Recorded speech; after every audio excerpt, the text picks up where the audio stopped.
grains of sand on the beach. When you multiply that just a little locust by billions, they add up, don't they, Brother Dick? A billion little locusts. It occurs to me, brothers and sisters, that we approach so many things in our lives that way. It's just a little bit. It's just one Sunday absent from worship. How many times have we said that? It's just one Sunday. It's just one service, Brother Hugh. It's just 1 month holding back my tithes. I'm a little behind this month. It's just one sin. It's just this time. But brothers and sisters, it's never just one, is it? It's never just that little bit, is it? With any of us. It's never just that. One locust doesn't just come. And brothers and sisters, if you will look back with me on your own life, as I look at mine, one sin always leads to another. It's never just one. I can look back as the video camera of my history plays in my head. And that's much how our memories work, brothers and sisters. That's why it convicts us so.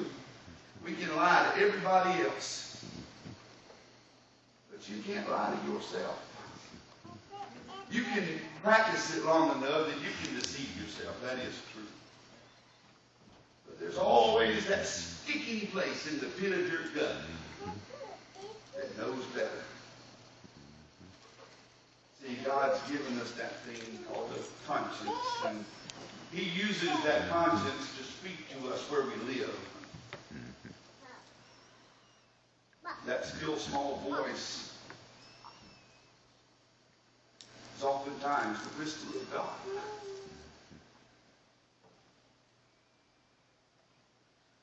Speaking to our hearts. Sometimes that whisper is a funny thing. Sometimes that whisper is a little more nagging whenever we've been in sin, isn't it? Brothers and sisters, I want you to listen to this morning before we get into the hearing word. That still small voice can be a great blessing when we're walking in His will as well. That still small voice still ministers to us in those days as well. And it's an encouraging voice. It's an edifying voice. It's a voice that every now and then says, "Well done, my good and faithful servant." It's not a voice that is to lead us to pride. Don't mistake me there. But it is a voice often of encouragement in the good. Sometimes we with our children, we're quick to pounce on the bad, aren't we? But we're sometimes negligent in building up the good. And brothers and sisters, God knows we have that need as well.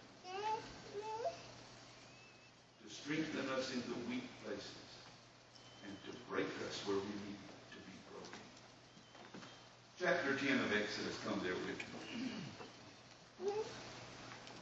Verse 1, and the Lord said unto Moses, Go in unto Pharaoh, for I hardened his heart and the heart of his servants, that I might show these my signs before him. That thou mayest tell in the ears of thy son and of thy son's son what things I have wrought in Egypt.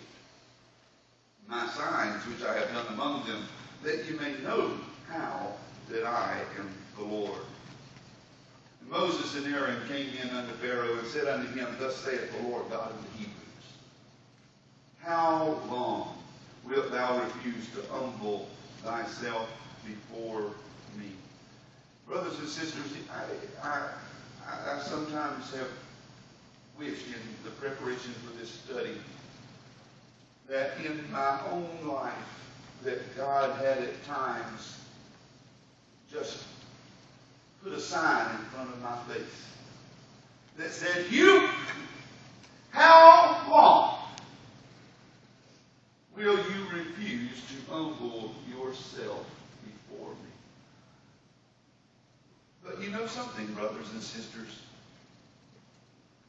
In our stiff-necked proceeding in disobedience, that sign wouldn't have done any good. Sister Ann's shaking her head. She's never had a disobedient moment in her life, I don't think. He'd have a hard time convincing me of it. But brothers and sisters, we all get, even Sister Ann, I suppose, in these stiff-necked stances before God, don't we? We all get to places where we need to be humble before Him. Continue with me. How long wilt thou refuse to humble thyself before me? Let my people go that they may serve me. Else, if thou refuse to let my people go, behold, tomorrow will I bring the locust into thy coast. They shall cover the face of the earth, that one cannot be able to see the earth. And they shall eat of the residue of that which is escaped, which remaineth unto you from the hail, and shall eat every tree which groweth for you out of the field. Stop there for me a moment. This reading is so long, I'm just going to make some comments as we go through. Brothers and sisters, I was rather shocked, I guess you could say, to find so much information available on the internet as it relates to locusts. Did you know that there's still a problem today? Not surprised. Did you know that even in our day, that locusts still swarm? Not And surprised. that they still very literally destroy thousands upon thousands upon thousands of acres of greenery in the 1920s and 30s. And I'm going to read this, try not to stare at it, look at y'all, but refer very closely to my notes. In the 1920s and 30s, locusts swept across Africa and wiped out 5 million square miles. That's bigger than Savannah. It's bigger than the United States. 5 million square miles devastated. That's twice the size of this nation. Nearly. 1.5. Twice the size of the continental United States of America. Just one little look. It's just a grasshopper. In 1988, billions of these little insects moved across North Africa, blotting out the sun. This is a news report. This isn't my exaggeration. This is taken from a newspaper. Blotting out the sun and settling on the land like a black, ravenous carpet, stripping it clean of any and all vegetation. That's word for word. In 2001, that gets a little closer to home, doesn't it? 2001. Plagues of locusts, and this is the London Times reporting this. Plagues of locusts are devastating crops from Central Asia to the American Midwest. If I ever heard of that in 2001, I don't recall it. But then again, I've forgotten what happened last week by and large. Okay? Maybe I did hear it. Plagues of locusts are devastating crops from Central Asia to the American Midwest, causing in farmers a renewed interest in the book of Exodus. Not since the Egyptians incurred the wrath of God have so many locusts had their way. A billion-strong army is on the move, stretching far beyond the more normal swarming grounds of Africa and the Middle East. The Times in that same article went on to report that in some areas the infestation, now listen to this, was 10,000 locusts per 10 square feet. Now 10 square feet, brothers and sisters, would be about from Brother John to Sister Pat. It's not even that big actually, and square it off. Sister Pat over to Sister Janie, and back up to Brother John. Square off that area, and that's more than 10 feet. 10,000 locusts in that square. You couldn't step without them squirming under your feet. Making your skin crawl yet? It's making mine. That's enough of that. But brothers and sisters, there's the point of the devastation of this plague. The hail that has just come has left very little. The barley and the rye were too young to be beaten down. That was what was left in the field. And the locusts are going to come and take that. So now you can imagine how after they come, there is going to be nothing left. When there's no food in the land, what's that called? Drought, famine. I remember the days of Somalia. I remember the days of Ethiopia and other areas, particularly in Africa, where famine has been the headline for years. Decades. Hasn't it, buddy? Decades. Decades. You're exactly right. Children with distended bellies because they have nothing to eat. They get that pot-bellied appearance. And brothers and sisters, that's precisely where Egypt is headed.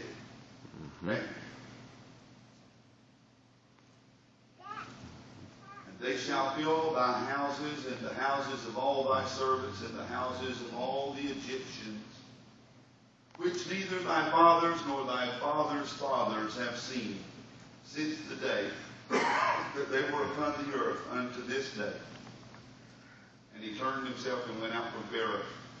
I want you to understand something with me here. We're not told specifically, as with some of the plagues, the next one that we studied, the plague of darkness, the ninth plague. We're told specifically the land of Goshen had light. No darkness there. Yep. We're not particularly explicitly told in this particular plague that the Hebrews were spared that. But we're implicitly, it's implied. Let me get my words right. We're implicitly told that in that very verse. And they shall fill thy houses, and the houses of all thy servants, and the houses of all the Egyptians. The Israelites are not mentioned there as being covered with the locusts. And brothers and sisters, I believe that God's hand swayed them away from his